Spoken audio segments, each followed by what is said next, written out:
Beware the animatronic Santa at the hardware store. The first time I saw the animatronic Santa Claus, it was early November. My wife and I had gone to the big box hardware store to pick up some gardening soil and new knobs for our kitchen cabinets. I hate being an adult sometimes.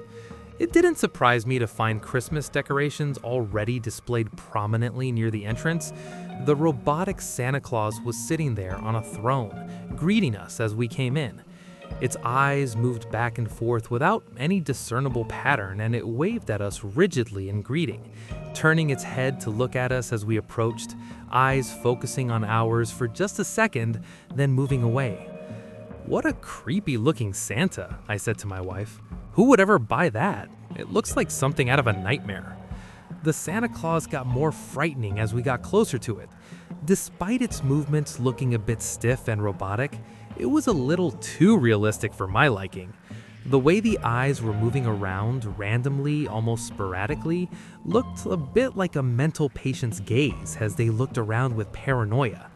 His pale skin was almost human, but not quite, and I once again wondered who would ever purchase such a thing. I assumed it was for sale, but saw no price tag. I mostly just wanted to get away from it. We got out to the garden section and walked by cacti and succulents. "Hey, look, they've got moon cactus, just like the one we've got," I said to my wife, walking by the ones with pink blossom-looking cacti on top. "You know that's just two cactuses glued together." "What?" My mind was blown. Yeah, they just cut one cactus in half and glue it on top of the other one. Bam, moon cactus. That's kind of a bummer. Yeah, we got what we needed and walked back towards the cash registers, once again passing by the Christmas displays and the creepy animatronic Santa Claus. Jeez, I'm glad I don't have to work in this place. That thing really creeps me out. Oh, sweet irony. How I hate you. It was early December and I was standing in front of the animatronic Santa Claus once more. Only this time, I was wearing a bright red vest with a name tag stuck to the front. I couldn't help but look at the Santa bitterly as it moved his head back and forth, stopping with his eyes meeting mine, staring at me for a second, then turning away again, disinterested. "Hey Jordan, move your ass. Those Christmas bulbs aren't gonna stock themselves." I sighed and trudged back over to my dolly stacked high with boxes of Christmas lights. Working in the hardware store wasn't so bad, I told myself. It wasn't ideal that I had been fired from my dream job, which I had only started 2 years earlier, and was now laid off for the foreseeable future. That's 2020 for you. At least I wasn't unemployed, I told myself. Some people had it worse. I pulled boxes off the dolly and put them up on the shelf, ensuring that they were neatly stacked in perfectly straight rows, which would then immediately be torn to shreds by customers once the doors opened at 9 a.m. Back in the break room, my boss Brandon came over to me. He clapped me on the shoulder like he was an old friend, ignoring the social distancing policies for employees. The guy, who was probably 10 years younger than me, was my supervisor, and a real prick, I have to say. He had a businessman's haircut and a dimpled smile with big teeth that he liked to flash at you whenever he wanted you to do something. He was currently smiling at me in just that sort of way, like he wanted me to do something. "Hey Jordan, listen bud, I know you were saying you needed this Sunday off, but we're actually gonna need to keep you on the schedule that night, and I'm gonna need you to stay a little late, okay?" His toothy smile was bursting at the seams, his eyebrows high with anticipation. I could practically see him salivating at the possibility of a confrontation. He really enjoyed those. He didn't have to admit that for us to see it. How late is a little late? Like 2, 3 a.m. tops. You won't get overtime because you're still under the hours for this week, but hey, money's money, am I right, buddy? Yeah, money is money, I thought to myself, and I could use the money even if it was barely above minimum wage. It wasn't like I had a choice after all. I always love being voluntold to do things. Sure, no problem. I tried not to grit my teeth. So I stayed late on Sunday night. I wish I hadn't. There was only one other person left with me in the store that night when Brandon called me into the back room.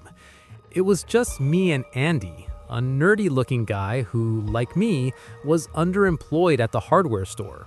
His degree in robotics engineering from MIT had amounted to nothing after massive layoffs at his company. He was now forced into late-night labor stocking shelves at the hardware store for pennies on the dollar compared to his previous job. I had discovered that animatronic Santa was actually his own invention.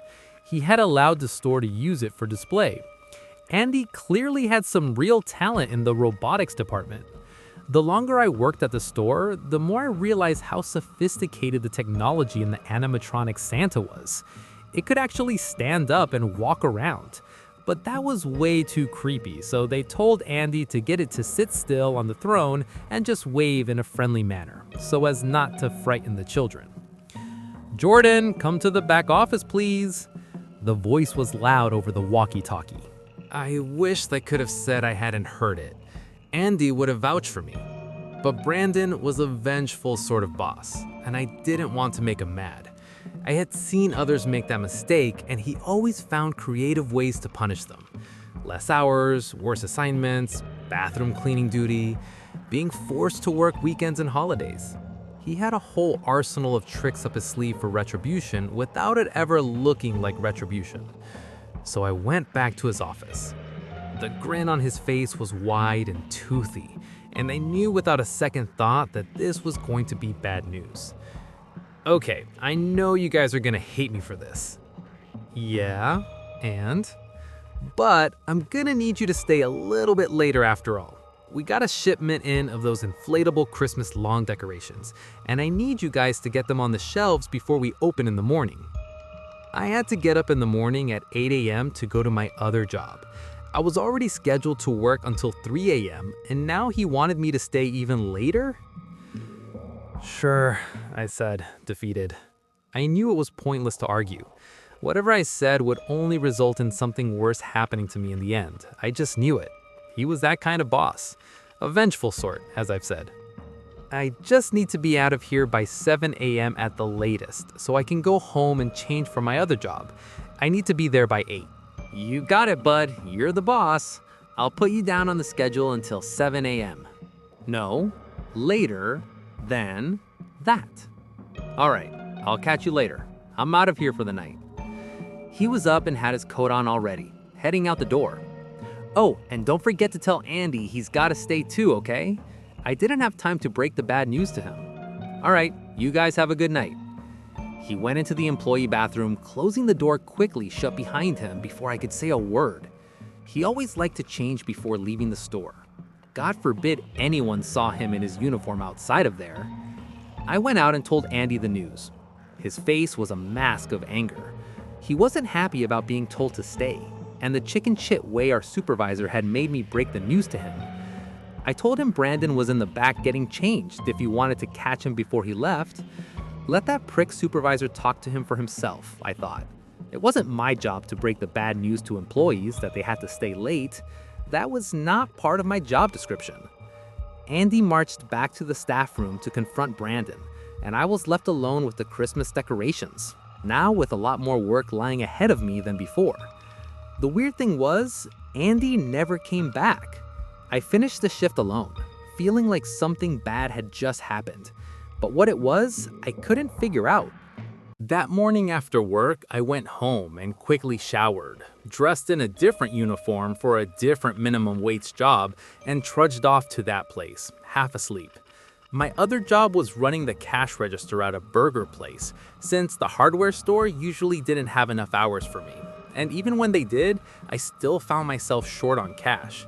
Hence the 80-hour work weeks. The next shift I had at the hardware store was a couple nights later. When I went inside, everyone was acting weird. The police were waiting for me when I walked in and said they wanted to ask me a few questions, since I was one of the last people to see Brandon. I told them about Andy, in the best light possible, but said that he had been upset, and I assumed they had gotten into a bit of a confrontation, and that I hadn't seen either of them after that. The police told me Andy was also missing. The rest of the questioning was uneventful. I explained everything I knew, which wasn't much.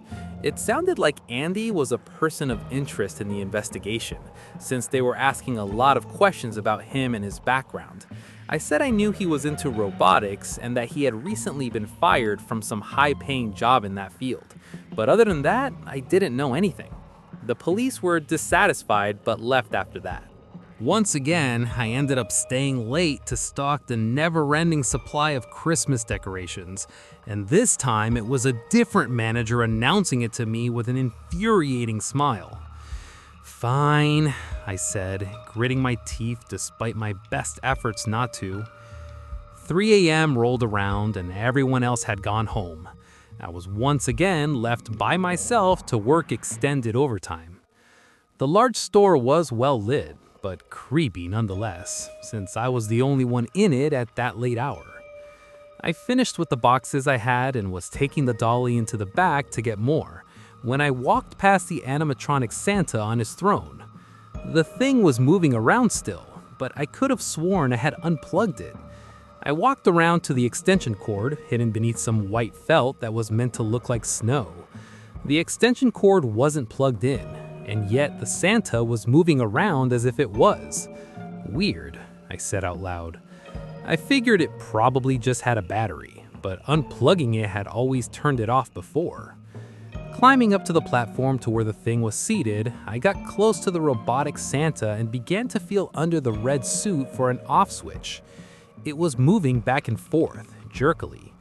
The face suddenly turned and the eyes met mine as I was reaching to try and turn it off. Usually the animatronic Santa would do this and then look away. This time though, he locked eyes with me and stared at me, his head cocked slightly as if he was thinking, studying me. "Ho ho ho!" he suddenly bellowed, sending me reeling backwards, terrified. I screamed in surprise and fell off the platform, landing hard on the floor. My tailbone screamed out in sudden pain like a lightning bolt. Screw it. I got up, rubbing my backside, and walked away, leaving the thing on. It was way too creepy to mess with when I was all alone in the store at 3 in the morning. I figured I'd just let the battery die. I stacked the dolly high with boxes, and after a few minutes in the back room, I went back out into the store. I pushed the dolly back towards the seasonal display area. The sight of the empty Santa throne stopped me in my tracks. The animatronic Santa had been there not 5 minutes before. Now it was gone. "Ho ho ho!" I heard from down one of the aisles near the back of the store. In the silence of the store, I heard footsteps walking in the distance, boots moving quickly on the tile floor. I was supposed to be alone. Hello? Is someone there? There was another Night Stalker who sometimes came in at odd hours, but why he would take the robot Santa? Maybe they were moving things around. It was the only explanation I could think of. The store was quiet once again. Maybe it's not Teddy. Maybe it's someone else. Part of my mind began to race with questions to which I had no answers. I began to imagine the robot Santa Claus up and walking around the store, a large knife clutched in hand, waiting around the corner, watching me. "Ho ho ho!" The sound was closer now. It wasn't possible for it to have moved so fast. It sounded like it was on the other side of me somehow, in the seasonal section where I was headed. I forced one foot in front of the other and continued to push the dolly forward. The part of my mind using what I thought was common sense told me not to be worried. This was a prank or a misunderstanding, not something else, not what I already knew it was. Turning the corner in the seasonal section, I found myself alone once again. I heard footfalls once again on the tile floor behind me. "Ho, ho, ho! Ha, ha, ha! Hee, hee, hoo, hoo, ho!" Shaking, I turned around and met the eyes that were so close to being human, but not quite. The animatronic Santa Claus stood watching me, blocking my exit. An axe was clutched in his hands, a price sticker still on it. Blood poured from his mouth as he continued to chuckle. I saw now that our old supervisor's head had been hidden in plain sight all along. Santa's pale face had just been a mask, covering the horror beneath. The mask had fallen off, revealing Brandon's face, with metal wires pulling on the corners of his mouth and eyes to create expressions. I couldn't help but wonder where Andy, my former coworker, was now. hiding in the shadows with a remote control in his hand. I assumed he was looking to take me out. The robotic engineer turned psychopath killer was using his macabre invention to try and murder me. The robot stalked towards me, and I saw Brandon's toothy, dimpled grin stretch wider as he approached. The bloody beard was no longer white, but stained crimson red as his suit hanging ragged from his face. Ho ho ho! I screamed and did the only thing I could think of as he came towards me, axe in hand. I reached over and pulled with all my strength, collapsing the tall shelf next to me and bringing hundreds of carefully stacked Christmas items down in an avalanche. The shelf fell on top of him and he collapsed, the dismembered head of my old supervisor popping off and landing on the floor near my feet. The eyes rolled over and looked at me. The head without a body looked for a moment longer, then blinked. I ran away from him screaming, leaving the store empty as I fled from there. I haven't gone back since. They've been calling and calling, but there's been no mention about an animatronic killer Santa Claus roaming around the store. They just wanted to know if I want to come in and work extra hours. The new manager says all of the night staff keep disappearing on him, abandoning the place mid-shift. And some of the Christmas decorations have been going missing too.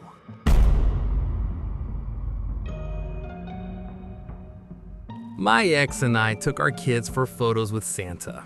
That was a mistake. When the divorce was finalized, the one thing my ex-wife and I always agreed upon was that we didn't want to make anything harder on the kids just because we were having problems. Since this is the first Christmas we haven't been together as a family, we decided to stick to a few basic routines, such as making gingerbread houses and pictures with Santa. That's actually what led us to the Eastwood Mall last Saturday, a class in building old school gingerbread houses and making Christmas cookies, cool, and also standing in line for some guy in an overstuffed Colossus costume. Things started out simply enough. Both Thea and LaDawn were being agreeable to the wait, but then someone in Santa's lap started bawling, and it seemed like it threw everyone in the workshop line for a loop. This gave me a chance to be nosy and get a better look at the employee who was cosplaying as the jolly old elf.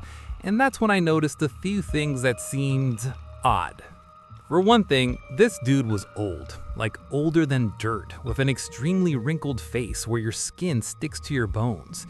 His suit wasn't too shabby either. In fact, I'm betting it probably hadn't been washed in months. There were a few stains and tatters on his boots and belt too. Everything about him screamed drunk or whack job, and I wondered if he was some sort of sexual molester. Did this mall do background checks on people? And if so, were they even thorough? We got closer to the front of the line and I decided to casually voice my concerns. I don't like how he treated that kid, Carly. Maybe we should just stop by Walmart and do the pictures there. Allison, we're already here. It's only gonna take a few more minutes, and if the guy's a creep, we can always sue them all, she said with an eye roll. I wanted to point out that my main concern was traumatizing our girls if he groped them or something. But before I knew it, Thea had jumped up to take her turn. "Hello there, little girl. What's your name?" Santa Claus asked. He sounded like a heavy smoker. "Thea Yankowitz," she said softly and sheepishly. "And have you been naughty or nice this year?" "Mostly nice," Thea said with a mischievous smile. Santa gave a loud booming ho ho ho and smacked his knee, and that made me reconsider my initial theory. Maybe this was a guy just trying to rekindle a little Christmas magic. Maybe it was the mall's fault for not giving him a clean suit. I had heard about this place had trouble keeping people in the job. "What do you want for Christmas, Thea?" Santa asked. I was checking the photographer, making sure to get the angles we wanted, and then glanced over to see Carly on her phone. "Really? You promised?" She sighed and rolled her eyes. "Look, this is an important business call," she said, brushing me off. That only made me hotter. "You promised this would be about us," I snapped. That made her twirl around and decide to cause a scene. "Don't go there, Allie, or should I tell Santa all about you stepping out on us last spring?" she spewed back maliciously. It made me red in the face as a few shoppers caught sight of our argument, so I turned back to check on the girls, only to see they weren't there anymore. "As usual, cat got your tongue," Carly jeered. "Where are the kids?" I muttered. That caught her attention, and both of us looked towards Santa. "Hey Nick, be a saint and point us to where the kids ran off to," I told the costumed employee. His sunken eyes gleamed mischievously as he replied with his usual shtick. "Hello there, and what is your name, little girl?" But I was too tired for games, so I got right in his face and growled, "Listen, hun, I ain't the one. My kids were the last one you took pictures with, so jog your memory and help us out, or I will see to it your manager stuffs your pockets full of coal." Santa chuckled with his ho ho ho, and then gestured toward a play area not far from the workshop. Much to my relief, I saw the girls playing amongst the candy cane and snowman inflatables. "Told you we need to keep an eye on them," Carly told me as we sat on the bench. Once again, she was on her phone, but I didn't bother with another argument. Instead, I focused on the elves that were running amidst the playground with Thea and Dawn. They couldn't possibly have been taller than 3 or 4 feet. And as I watched more closely, I realized that these were actual little people. How demeaning that the mall is making them do this and take advantage of their short stature, I said out loud. One of them looked toward me and winked before tagging my oldest and running into a gingerbread tunnel. Dawn wasn't far behind, and soon they all disappeared from sight into the maze of the play place. I checked my smartwatch and then remembered I had to take them for a haircut. "We should probably get going," I told Carly. "Right. Guess I will see you tomorrow around 3:30 so we can finish that stuff over at your dad's," she asked as she still texted away. "Sure," I said. Once she was gone, I whistled for the girls to come on out, but there was no response. Standing up and thinking they hadn't heard me, I shouted their names. All I heard this time were the giggles from the elves. I stepped into the play place and this time chided my girls using their full names to get their attention. They knew I meant business, but they still remained silent. And now the entire place seems eerily quiet. Where have they gone? Instinctively, I was panicking and moving amid the reindeer dolls and Elsa mock-ups. I couldn't find them anywhere no matter how deep I went. Then I realized that this seemingly small playground was a lot larger than I ever expected. Finally though, I came to a small, midget-sized hole. I heard a scream from below.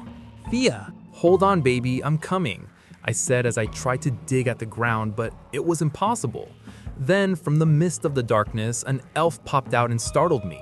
This wasn't some friendly mall worker. This thing looked like a demonic dwarf with swollen red eyes and gnarled teeth. The strange little creature started to nip at me, and I gasped in shock, kicking it away. Immediately, I left the playground and marched to Santa's workshop. Somehow, hours had passed and it was very late. The mall was getting ready to close. I spotted a security guard and grabbed his arm. "Please, sir, my daughters, they've been taken," I told him frantically. "Calm down, ma'am. What's going on? Where were they taken?" he asked. I turned to gesture toward the strange Christmas wonderland and felt my heart drop. Everything I had just seen, the snowmen, the giant candy canes, even Santa's workshop, it was all gone. My phone rings for an impossibly long amount of time. It's Allison. I stare at it until it blurs in my vision, contemplating whether or not to pick it up. I decline the call. She wants me to be off my phone more. Well, what a better time than now.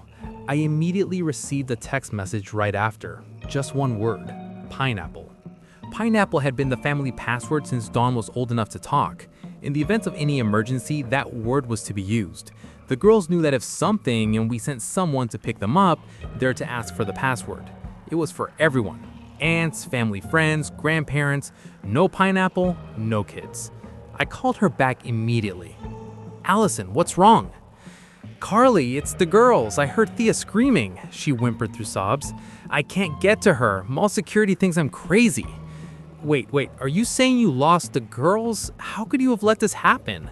You know, at this point, it really shouldn't have astounded me that I was still keeping track of the who's more fucked up more than the other one list. But that was what I did. "I know, but we don't have time for the hate right now, please. Come here and tell them. Tell them about the play area for the kids. God, there's nothing here, not so much as a speck of holiday glitter on the floor. Is the Santa gone? Could he have taken them?" The slam of my car door cuts off her response. "What?" I asked. Yeah, he's still here. He couldn't have taken them. He was sitting with the last of the kids in line for the night when security got here. The elves are still here too, but the play area is gone, like it never existed in the first place. My stomach was flipping and I wanted to vomit. All right, slow down. You're not making any sense. I'll be there in 2 seconds. By the time she hung up, I had already driven back into the parking lot and was parking the car. Allison was in hysterics by the time I walked up. I could hear her in between the set of double doors at the entrance. I'm telling you, they were right here. There were Christmas decorations and a play area with this huge maze. My daughter was screaming from one of the holes within the maze, she wailed. A tall man looked at her incredulously and rubbed his temples through salt and pepper hair. Ma'am, I've been here all day. I'm sorry to say I'm not sure what you're talking about, he said as he gestured towards the workshop. What were their names? What do they look like? The disconnected phone screen was still up to her ear as I walked up to them.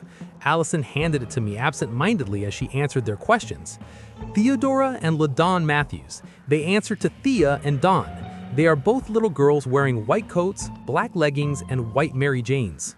I felt my face turn white the second I looked around Santa's area. I grabbed my ex-wife's hand and muttered, I'm calling the police. The Santa Claus still sat in front of a holiday hearth backdrop in a large purple chair. His seating area looked the same as it had when the girls had been with him. Holidays get crazy sometimes, the guard stammered. Maybe they just went into Claire's after seeing Santa. He shrugged his shoulders and called someone on his radio. Josie, you got 2 little girls wandering around in there? My mind whirled with worst-case scenarios as a feeble, she's not crazy, tumbled out of my mouth. I don't even know if the guard heard me. I didn't need to wait for the confirmation of the Claire's manager. I knew they weren't there. Ma'am, it's getting late, he started. I don't care what time it is. We'll stay here all damn night if we have to. I'm not going home without my children.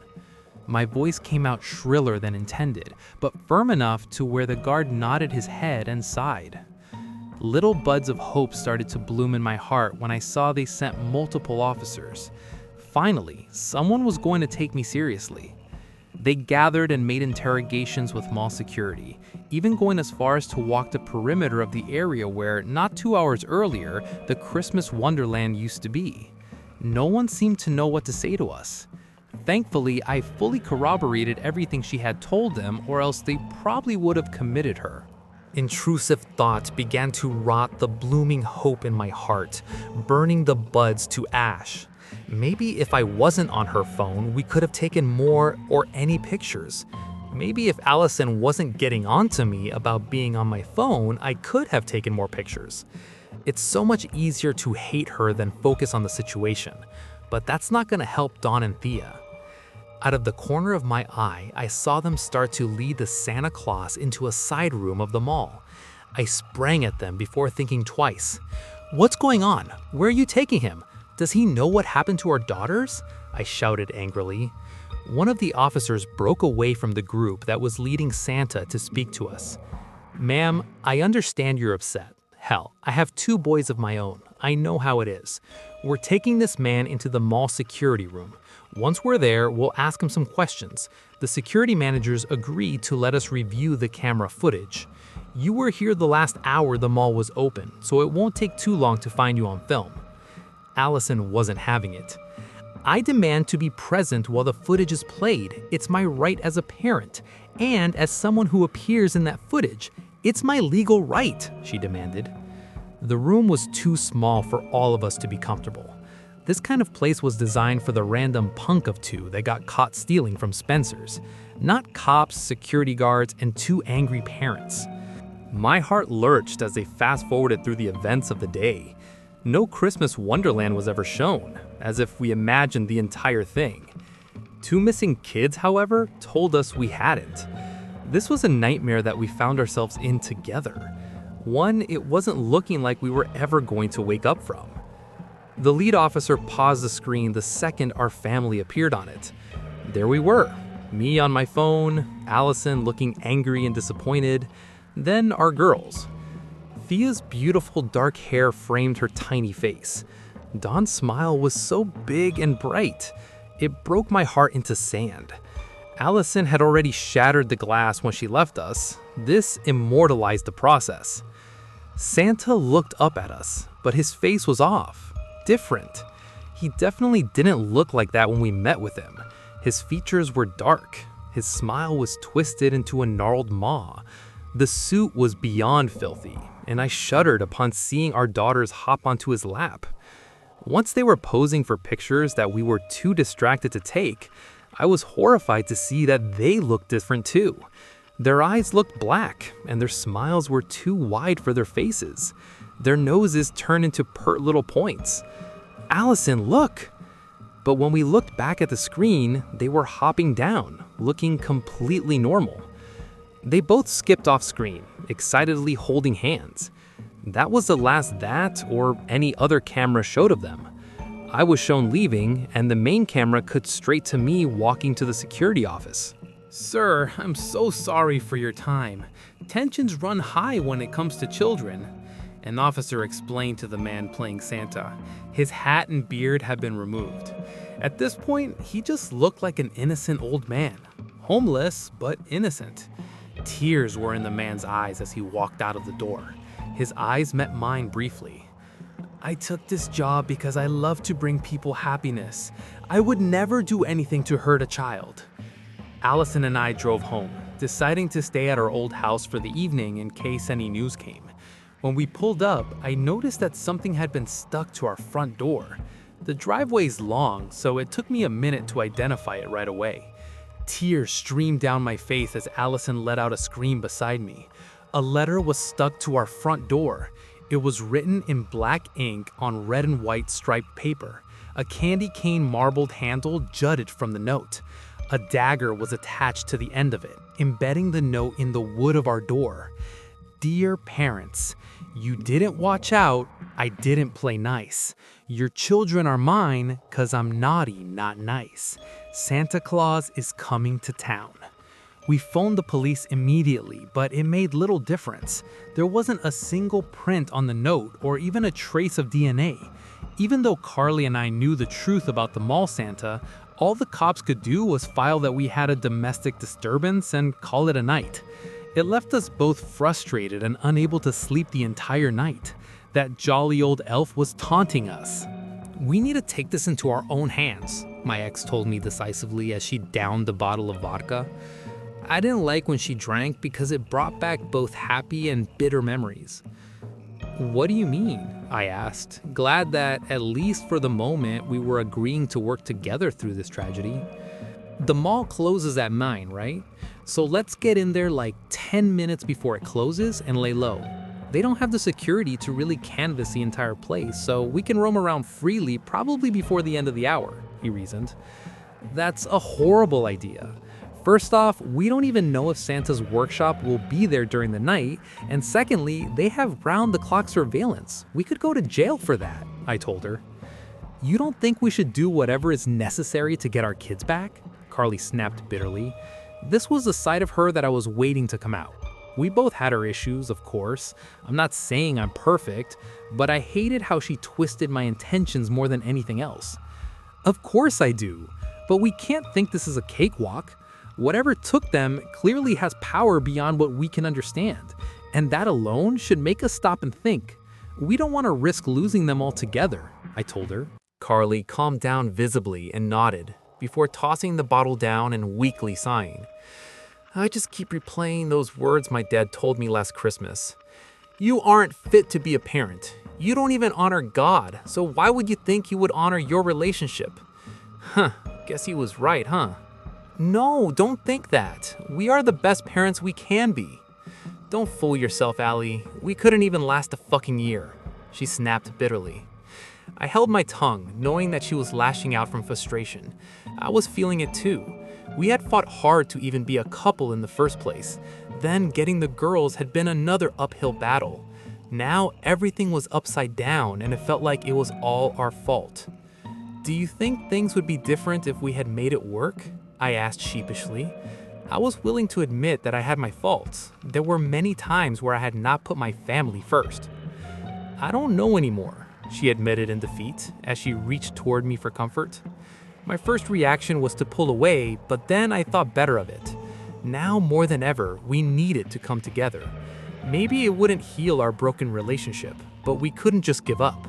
Carly kept near to me as the night wore on and eventually exhaustion overcame her, but I couldn't sleep. My mind constantly thought of whatever nightmare that our girls were experiencing at the hands of this malicious creature, and I kept considering her crazy scheme.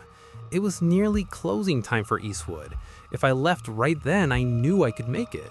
I didn't give myself the time to second guess anything. Once I was sure that Carly was out of it, I grabbed her keys and ran to the garage. I made it to the mall in less than 20 minutes. There were hardly any cars in the parking lot when I arrived.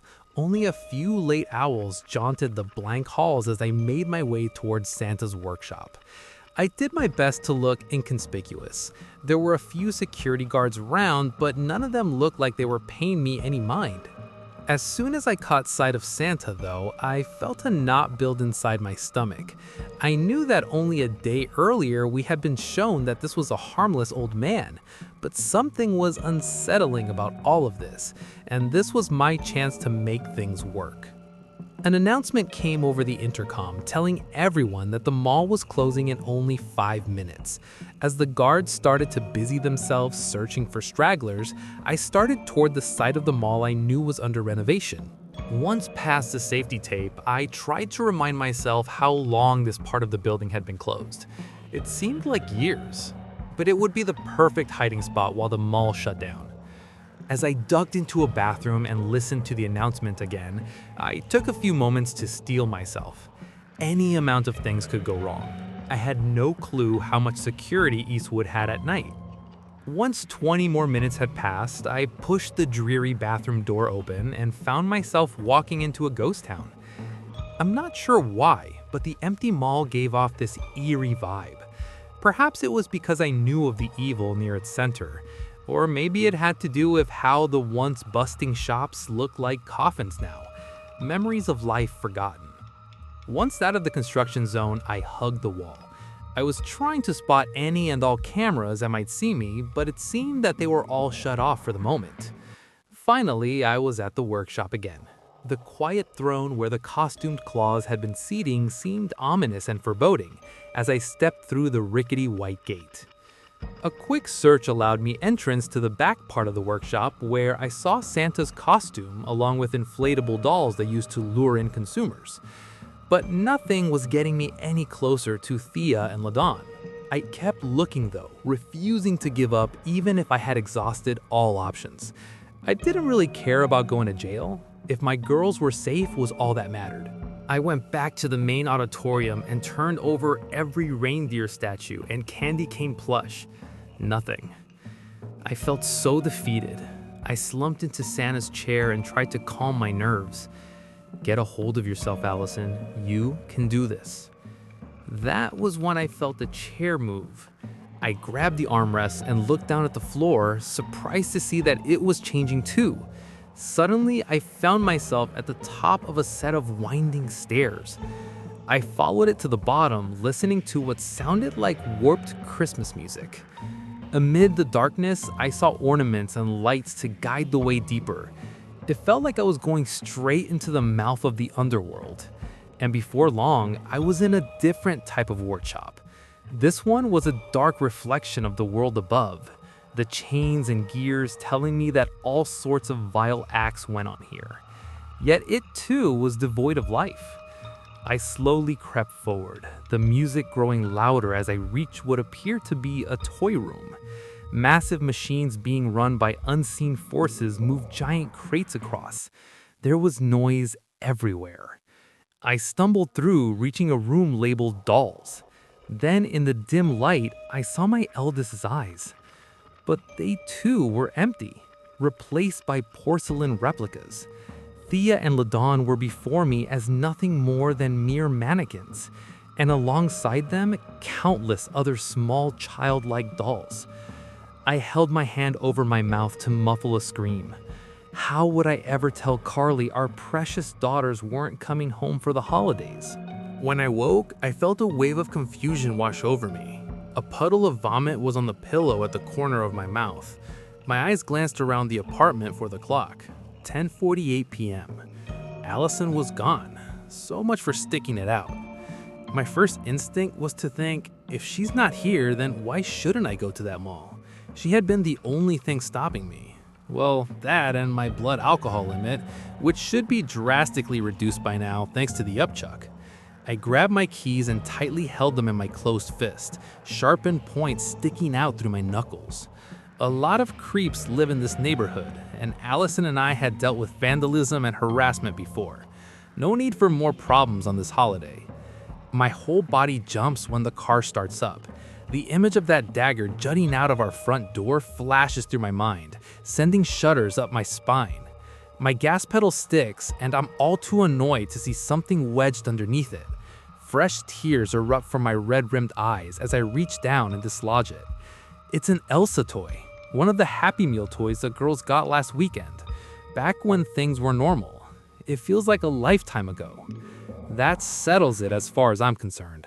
Whether I'm living or dead afterwards, our girls will be coming home.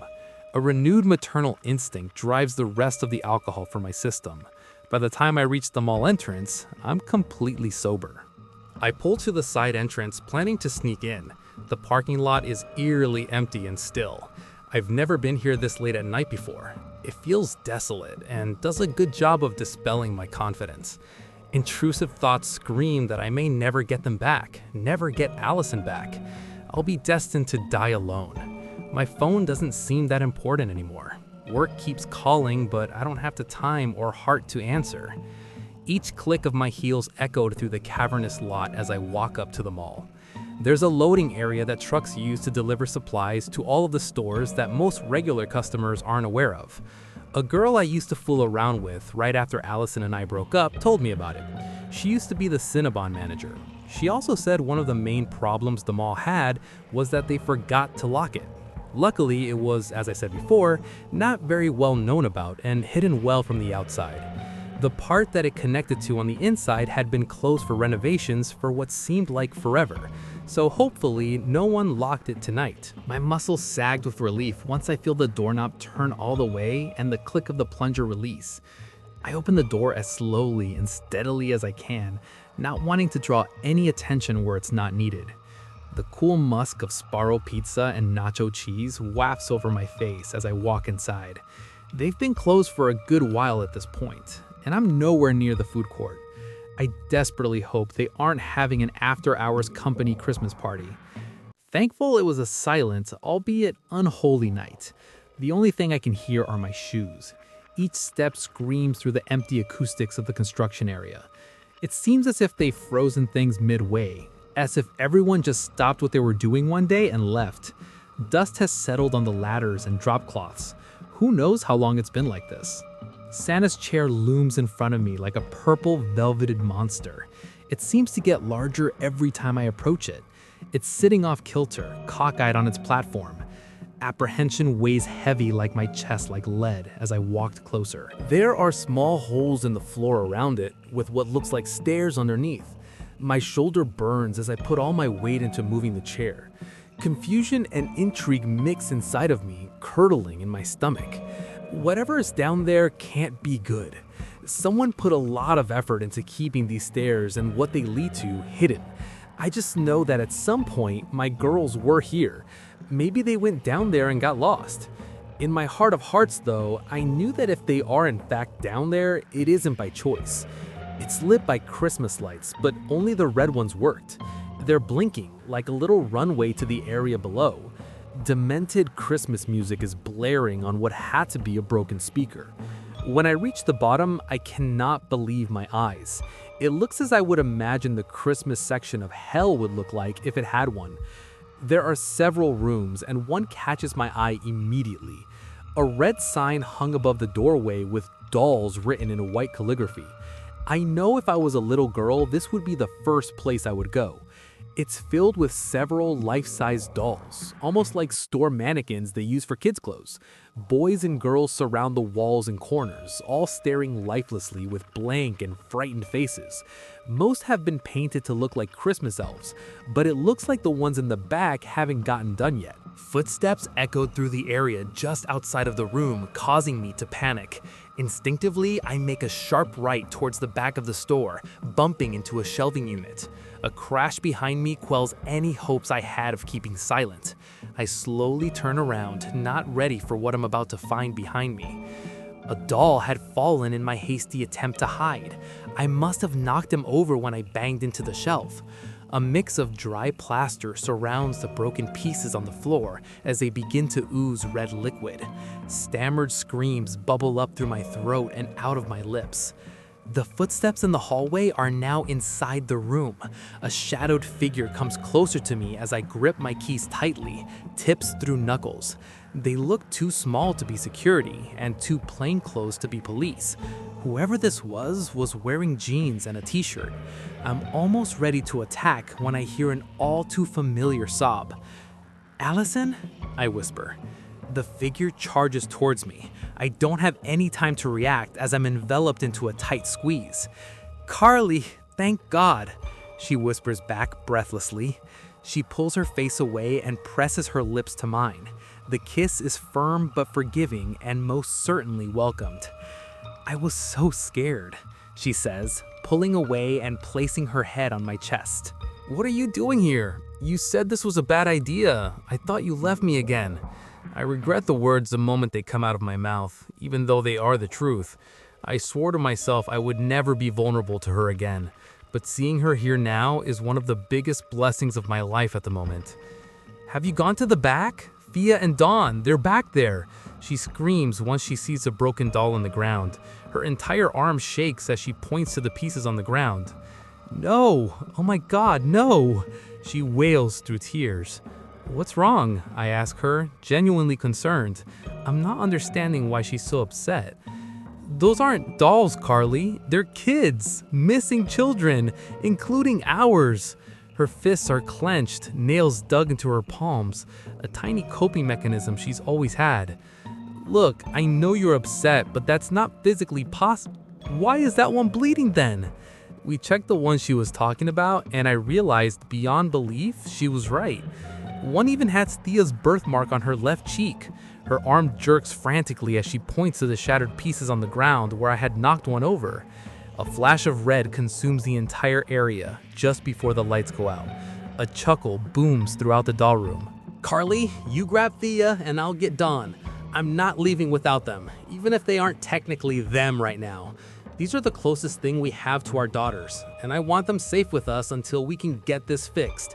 If there's a way to do it, there's a way to undo it," Allison instructs. We grab the statuesque figures and leave the doll room. The clatter of hooves reverberated off the enclosing walls. "What the hell is that?" I ask a quivering Allison. Her palms are almost bleeding at this point. The crescent-shaped indentations are a dark shade of purple. We place the dolls down carefully as the noise got louder. Before she has a chance to answer, an animal appeared. The smell is almost unbearable. It looks like a reindeer that's been long dead. Patches of fur are missing, revealing rotted muscle and grayed bone. Its eyes are red, and its antlers have been sharpened into points. A second one appears behind it, then a third. It sounds like more are behind them too. We start to run as fast as we can while carrying the dolls. They are immensely heavy, but it's imperative that nothing happens to them. The reindeer chases in a full circle. We find ourselves back in the doll room. Allison runs inside before I can stop her. I follow closely behind. The door to the doll room slammed behind us, locking us inside in the dark and alone. Red Christmas lights blinked intermittently, revealing Santa's figure creeping closer to us from the doorway. I don't know if we're going to make it out alive, so I'm stopping here. Here's hoping to have a Merry Christmas. I held my ex-wife's hand tight as the gruesome figure of Santa Claus loomed before us. The fearsome reindeer he has used to pin us down inside the doll's room were now blocking all exits. "Looks like we're going down in a fight," Carly commented as we had each other's back. It felt good to be working together again to stave off impossible odds. Like we were almost a couple. It made me fearful of what would happen at the end of our journey. We always worked together more when the girls were involved. What would happen if we couldn't save them? Or worse, what if there was no hope? The shambling corpse of Saint Nick lurked closer and took off his red cap before bowing gracefully toward us. Then the spirit of Christmas himself spoke to us. "Ladies, you need not fear. 'Tis Christmas, and as you know, all good little boys and girls get gifts on this most merry of days," he offered as he showed us a bag that was seemingly full of gifts. "Reach inside. I have brought something for each of you," he told us. We didn't dare question him. I went first and took out a stuffed doll that resembled Thea. Carly went next and found a porcelain one mimicking Ladon.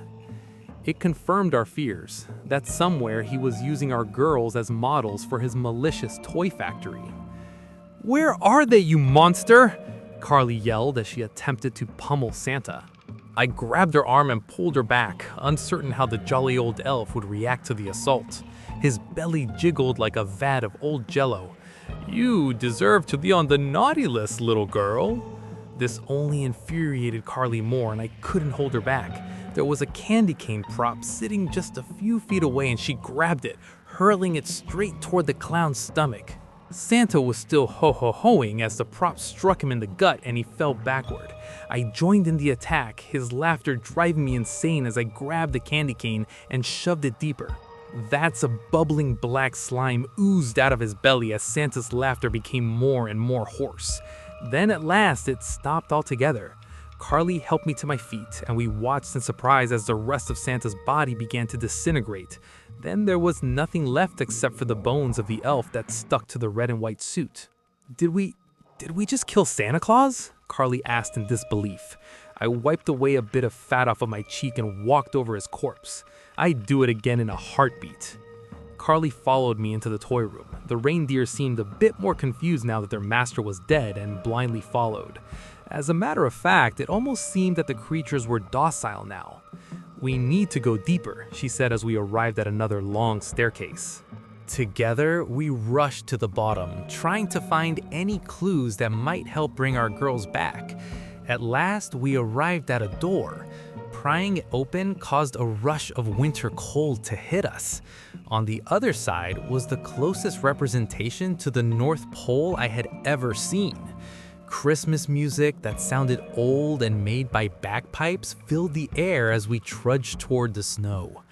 There was a workshop ahead. "I think we need to lay off the eggnog," Carly commented as we got closer.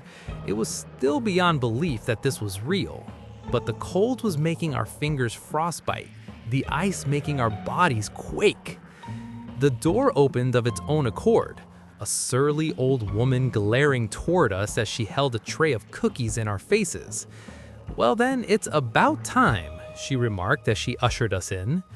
Carly and I followed cautiously into the small home, looking about the different trinkets and discarded toys, and realizing this was in fact the Claus's residence. "You two must be starving," she said as she went to the kitchen to grab us a glass of milk. The way she walked implied a limp. "Forgive me for asking, Mrs. Claus, but why are you not angry at the fact that your husband is dead?" I asked pointedly. There was no need to beat around the bush. Her glazed eyes looked toward us as she returned with the milk, and she smiled thinly. "Oh, he will be back. He always comes back. The children need him." Carly put down the milk, too frightened to drink it. "What does that mean? We just killed him. There's nothing left." "Belief is a powerful thing," Mrs. Claus told us with a cackle. "Please, ma'am, all we care about is getting our girls back," Carly told us. She rubbed her wrinkled chin thoughtfully. "Have you written a letter to Santa about it?" she asked. I was taken aback now too. "There's no way I'm going to ever appease that thing," I muttered. Mrs. Claus shrugged and sipped some hot cocoa, unconcerned. "We'll do it. We'll bring him back," Carly blurted out. My eyes got as big as saucers and I grabbed her arm to pull her aside. "Do you realize what you are saying? She just confirmed that evil is dead. But if we put faith in it to bring Thea and Ladon back, it could cause more problems for others down the line, I told her frantically. I know, and I know it's selfish, but I want our girls back, whatever it takes. I clutched her hands and we both trembled in fear. She was right, of course. I couldn't imagine a world without them. We had to make a deal with this red devil. We'll do it, we both told her as we returned to the kitchen. Mrs. Claus clasped her hands excitedly and told us the steps of the ritual, including the address to mail it to. Then she urged us to rush back toward our world. And hurry, dearies, Santa only comes once a year, she said, waving a raggedly old handkerchief toward us. We pressed across the winter wasteland back the way we had come. Along the way, I think we got lost. There wasn't exactly a good sense of direction in this place. We came across a blur of white that obscured our vision, and I saw a frozen corpse, likely from another parent that had come here to fight off against the jolly old elf. We took each other's hand and made a silent agreement not to lose the same fate, and then pushed into the wintry wall together. Eventually, we found ourselves in a dark, dank hall, and I realized it was the same closed-off area of the Eastward Mall. Behind us, the North Pole was nowhere in sight, replaced by a brick wall. I know a back way out, Carly told me. Within the next hour, we were at home, the steps that Santa's wife had given us still fresh in our minds. If we do this together. I don't want to lose them, but I don't want to lose you again either, I told Carly. She nodded in agreement as we each got a pen and paper and wrote the letter. Dear Santa, my wife and I have been very good this year and would love to spend time with our girls, Thea and Ladon. Thea likes Barbie and Ladon is into My Little Pony. They both would appreciate getting new bikes. Sincerely, Allison and Carly Jankowitz. We are going to send the letter first thing Monday morning. If Santa is appeased by the ritual, there is a chance our girls will return to us on Christmas Day. Until then, we can't do much else but wait. Wait and hope for a happy holiday.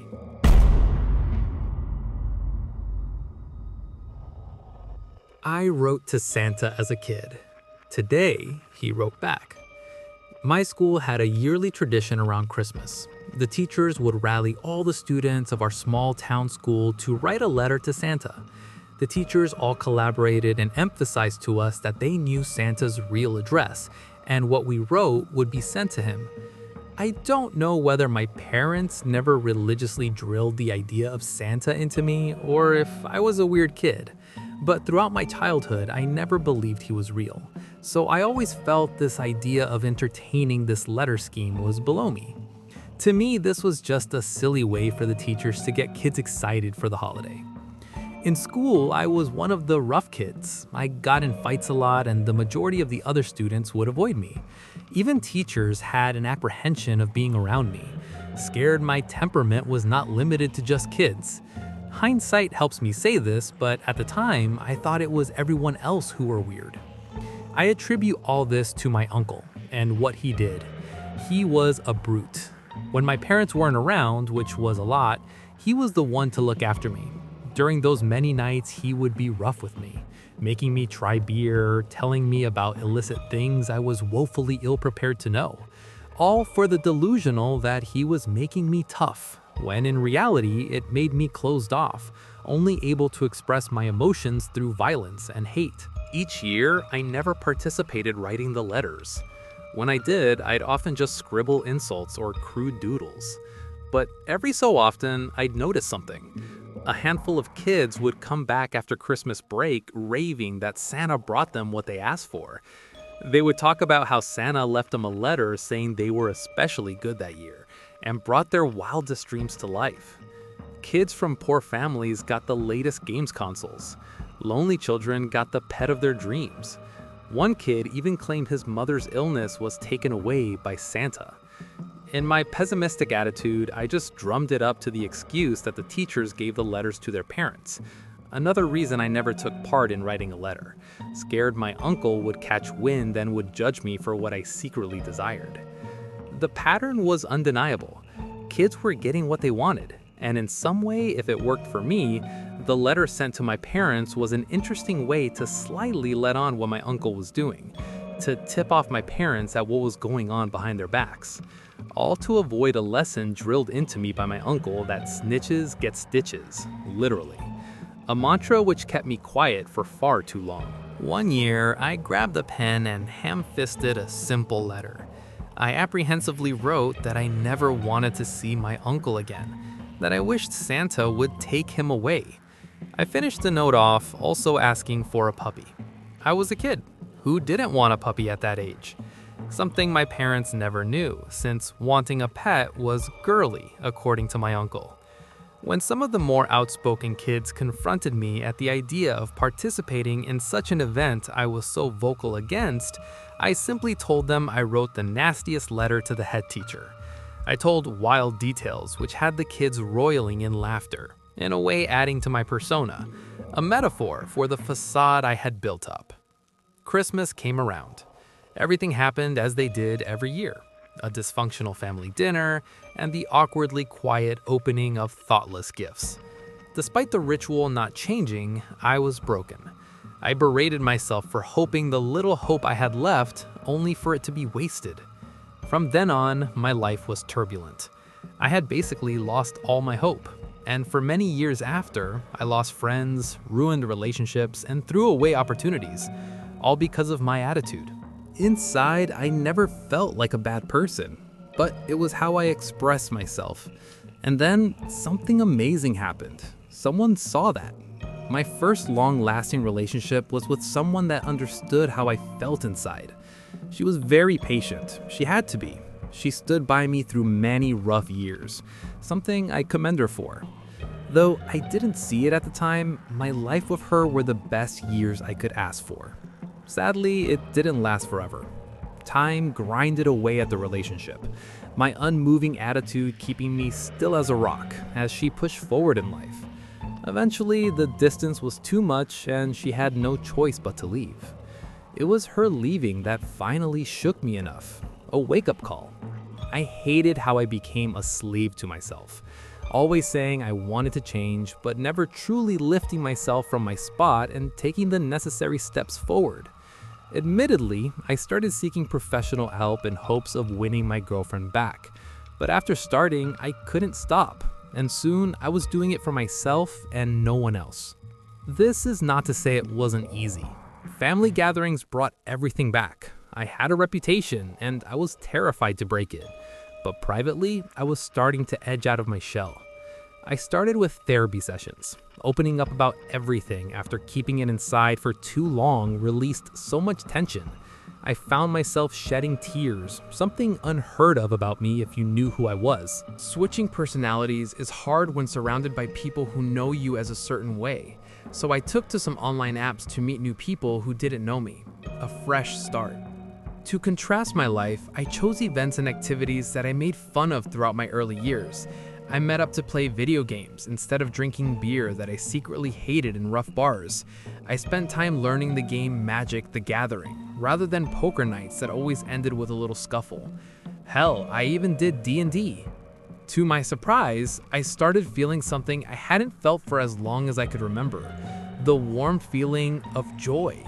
I had missed that my whole life. I always knew it was in me, and I was saddened somewhat by how long it took to come out, but that was overshadowed by the bellowing feelings I now had. I used this energy. I took to amending things with the people I hurt. Through social media like Facebook and Twitter, I hunted down the people I wronged throughout my school life and after. Some moved far away, so I could only message them. Often, they initially thought I was messing with them, in complete disbelief that I even contemplated showing a softer side. Some, unfortunately, didn't accept my apology, something I understood, and settled on the notion that I tried. I became a new person. That is the year when my uncle went missing. It was out of nowhere, around midwinter. He was healthy, active, and up to his usual shenanigans, so it was a shock when I received the call that he never came back from one of his nights out. Searches were made, posters were hung, and notices were sent. However, no trace was ever found. It was like he disappeared into thin air. Christmas was not long after, and things were initially quiet, an empty seat weighing heavy on the family's minds. I could see the family was not enthused, so I did something unexpected. I took initiative. I started reading the jokes from the Christmas crackers we pulled before our meal. At first, my family were shocked, but soon joined in. I heard something I hadn't heard from my family for a long time: genuine laughter. We played festive games afterwards, despite being full to the brim with Christmas dinner. I made a fool of myself, and I thanked my parents for not making a big deal out of it. I was a changed man. In the end of the night, we opened our presents. Most gifts were thoughtless as usual, remnants of how Christmas used to be. However, my gifts lit up the room. Each one carried a level of thoughtfulness they'd never seen before. Feelings I kept inside for so long materialized and displayed for all to see. Something they all picked up on and vowed to top the next year. The last gift was an odd-looking box with my name on it, topped with a small envelope. Some thought it was from my uncle before he disappeared, though I doubted it as he never really got me anything before. I started with the card, written in the cleanest cursive I'd ever seen. It was addressed directly to me. The message was brief, with talk of how good I was that year and wishes that I got everything I'd asked for. I started to think it was from one of my childhood classmates that I reconnected with. My heart jumped up to my throat when I heard a noise bounce around inside.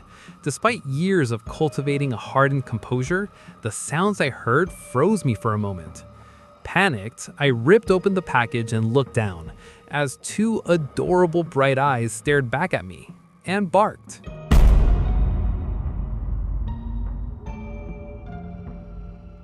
Every year, a secret Santa would deliver the next part of my gift. I was only 8 years old when the first present arrived. It was Christmas morning and I had awoken early to unwrap my presents. Mom and Dad had begrudgingly gotten out of bed, sacrificing a sleep-in to watch me excitedly open the presents that I believed were from Santa Claus. One thing that you should know about me is that I used to love dolls and I wanted to collect all the dolls that I could. I already had a very large collection. Big dolls, small dolls, almost every single doll you could think of, I already had. So, as you might expect, all of the presents that I received that Christmas morning were related to dolls. I got doll clothes, doll hats, doll accessories, and even another doll that I didn't yet have in my collection. I loved all of my gifts, and I thought I had unwrapped them all, until my dad went outside and then quickly came back in and asked my mom, "Honey, do you know what this giant present outside is?" he asked, sounding a little concerned. Concerned that either Mom didn't know anything about it or that she did and had spent a little bit too much on it. My mom responded that she didn't know anything about a giant present on the porch. Dad let out a little, and went back outside.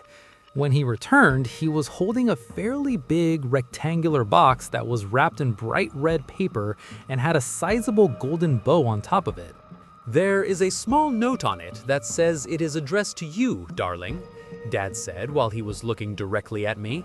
"So I guess you'd better open it." He handed me the large red box, and I nervously took it from him. It was quite weighty, which made me even more curious as to what could be inside of it. I slowly tore off the bright red wrapping and slowly revealed what was underneath. I saw that underneath the wrapping was a purple box with the words "Life-size human doll" written in a sparkling silver color. Underneath this were the words "Part 1 of 6." In the middle of the box was a see-through plastic sheet that allowed me to see inside of the box. Inside was a plastic arm that was human-sized. It had a human-sized plastic hand and a plastic arm that went all the way up to the shoulder. At the shoulder, there was a large plastic knob that looked like it would attach into another socket that would be a part of this doll's torso. There was no other part inside the box though. There was no torso to join it into. I guessed this is why it was part 1 of 6 though, the rest was probably yet to come. I looked up from the gift I had just received and saw the look on both of my parents' faces. They both looked concerned, but also a bit surprised that someone had dropped off a present for me and knew that I had a bit of an obsession with dolls. My dad then studied the small note that was left on the box, and he looked at it for a moment with a puzzled look on his face. It's signed Your Secret Santa, so I really don't know who that could be, he said, sounding confused. A year passed and the large doll arm sat in my room for the entire year. I think my parents kind of forgot about it because it wasn't really mentioned since January. I know that you are probably thinking that we should have been more concerned about this mysterious present, and you're probably right.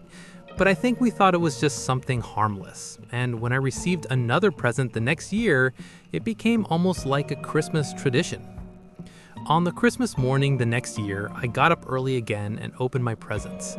Dolls were still of big interest to me, but I wasn't quite as engrossed by them like I was the year before. I still received a number of doll-related items from Santa Claus, but I also received a few articles of clothing and a necklace or two. It was a fairly normal Christmas morning, and my dad even joked about finding another present on the front porch, like we did last year. As he made this joke, he turned and looked out the front window at the porch, and I could tell by his face his joke had just come true. He went outside to grab the large rectangular box, which was wrapped in the same bright red wrapping paper with the golden bow on top to match. He brought it inside and read the small note that was attached to it. "I hope you enjoy part 2 of your Christmas gift," my dad read aloud, "from Your Secret Santa." He read the note aloud, trying to sound excited about the gift, but even at the young age of 9, I could sense confusion in his voice. I was confused about these gifts too, I think we all were, but yet we still didn't try and find out more about them. We just accepted them. I think my parents could see that I got excited when I received these presents. I did get excited though. It seemed like someone was doing something very nice for me, and it did make me feel special, and I think my parents could see that. After Dad had finished reading the note, he handed me the large box. I must have had a big smile on my face when he passed it over to me because as he did, he also began to smile. I think I had secretly hoped that another present would be sent to me. When I had grabbed the present off of my father, I felt that, once again, it was quite weighty. I excitedly peeled off the wrapping paper and saw that it was another box of the same purple color as the previous year. It had the same sparkling silver writing that read, "Life-size human doll." I looked through the clear plastic that was on the box and saw that it was another doll arm, the same size as the previous year. It is what I expected, but now I had one question. What would I receive next year? I had to wait the entire year to find out. I thought about it quite a lot. Finally, though, Christmas morning came around once again, and this time when I got up, I went straight to the front window and looked out at the front porch. Sure enough, sitting on the doorstep was another large box covered in bright red wrapping paper. I immediately noticed that this year the box was a bit larger than it had been the previous year. I didn't wait for my parents to get up this year. I unlocked the door, went outside, and pulled the box inside. It was heavier than previous years, so it was harder to pick up. Once I got the box inside, I began to unwrap it. When my parents got up that morning, they found me, in the lounge room, sitting next to a large box that contained one long doll's leg. I don't think they were surprised to see it. They almost expected it, just like I did. By this point, it was definitely becoming a tradition. Christmas morning meant the next piece of my life-size human doll would arrive. My mum asked me if there was another note attached to this year's gift, which there was, so I read it aloud to both my parents. "Half the doll is yours, half of it is mine. 3 more pieces and it will be ready to combine. From Your Secret Santa." The doll's leg was then added to the small collection that was growing in my bedroom. I now had 2 doll arms on 1 doll leg. All that was left to arrive was another leg, a torso, and of course the head. I thought that the next year would see the arrival of the other leg, but that year a package didn't arrive. On Christmas Eve that year, I had a plan. I really wanted to know who was dropping off these gifts, and so I decided that it was a good idea to wait up and watch out the front window for the night, just to see who was dropping off my gift. I snuck out of bed once I had heard my parents turn off all of the lights and had gone into their bedroom. I quietly crept past their bedroom door and went to go and wait for my secret Santa to arrive. I waited in the lounge room while staring out the front window, directly at the front porch. The later the night got, the longer the night dragged on. I persisted though. Even when I felt my eyelids grow heavy and all I wanted to do was sleep, I managed to stay awake, waiting and watching. Nothing arrived though. No one came up onto the porch to drop off a present. A quick look outside on the porch and around the house also confirmed it. No present was delivered that year. My parents seemed confused that no package arrived. They were just expecting it now. I never told them that it was because I had stayed up all night watching, and I definitely didn't tell them about the note I found in the garden the next day. The note that read, "He sees you when you're sleeping. He knows when you're awake." Of course, the note freaked me out a bit, but I guess I just decided that the Secret Santa had arrived at my house to drop off the next installment of my gift, but must have seen me peering out of the front window and so decided to leave and not drop off the present. I guess it was because I was younger, but I soon forgot about the note and life continued on as normal. Soon enough, it was Christmas time again, and this year I knew that I would go to bed. I didn't want to risk my present not being delivered once again. I slept well that Christmas Eve, and the next day when I got up, the first thing I checked was the front porch. Sitting there, once again on the doorstep, was another large box with a large golden bow on top. I bought the box inside, finding it easier this time as I was now a bit older and could lift a little bit more. This year, when my parents got out of bed, they found me with another box containing the second leg of the doll. They almost seemed excited to see it, like they wanted there to be another present. They both smiled when they saw me with the purple box. I now had 4 parts of the doll. I knew I only had 2 more to go. I did spend a lot of the next year wondering if the next part would arrive the following Christmas, and I wondered if it would be the head or the torso. My questions were answered on Christmas Day that year, when I saw the box sitting on the front porch that year. It was the biggest box that I had received so far, so I knew what it was. It was the torso. I had to ask my dad to help me carry the box inside. This gift was the heaviest and did require the 2 of us to get it indoors. Once inside, I tore off the wrapping paper to reveal the large rectangular purple box. Inside the box I could see was a human-sized doll torso. It had sockets at both of the shoulders and also at the hips. I knew that this is where the arms and the legs would connect. I could now begin to build my doll. I also read the note that was attached to this year's gift. It read, "For years now you have had to wait, but the doll is now ready to begin to create. From your Secret Santa." Now that I had the centerpiece of the doll, I could begin to build it, which is what my aunt and parents spent a lot of that Christmas morning doing. It was the first time that I'd opened any of the boxes, and I remember the strong smell of plastic that would enter my nose every time I would open a piece of the doll. I opened the torso box first and managed to drag it out onto the lounge room floor. I remember the feel of rubbery plastic when I first touched the doll. All of the pieces felt the same. I remember the feeling I got when I managed to slide the leg into one of the hip sockets.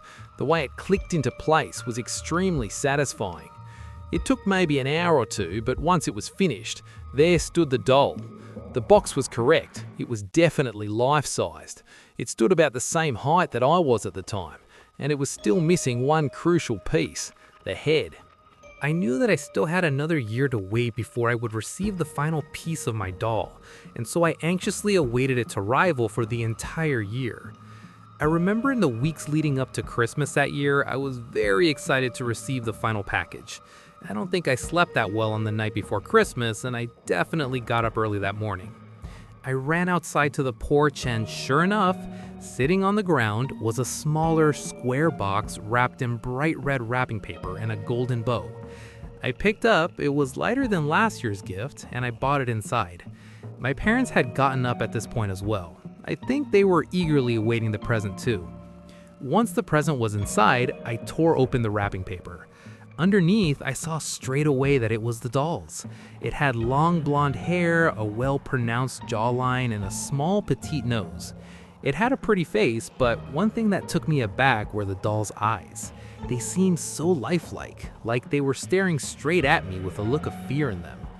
I didn't dwell on the eyes too much though. I only wanted to do one thing.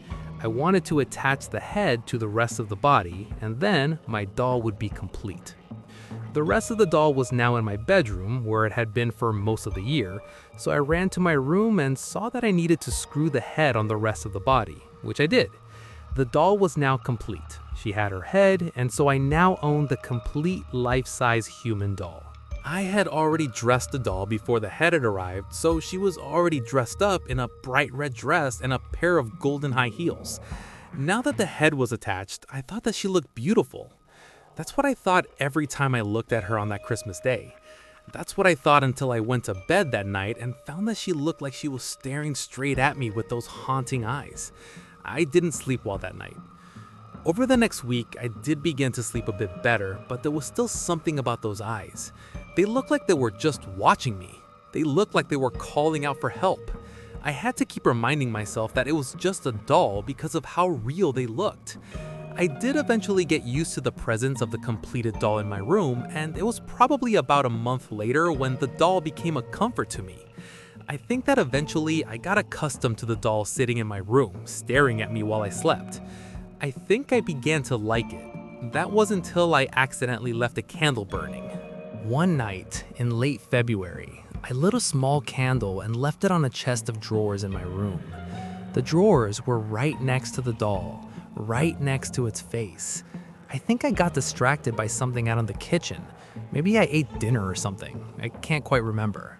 What I do remember though was the sight that greeted me when I returned to my room an hour or so later. I walked in and saw the doll, its eyes still looking like they were staring at me in horror.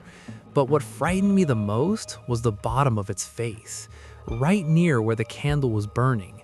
The bottom of the doll's face had begun to melt away.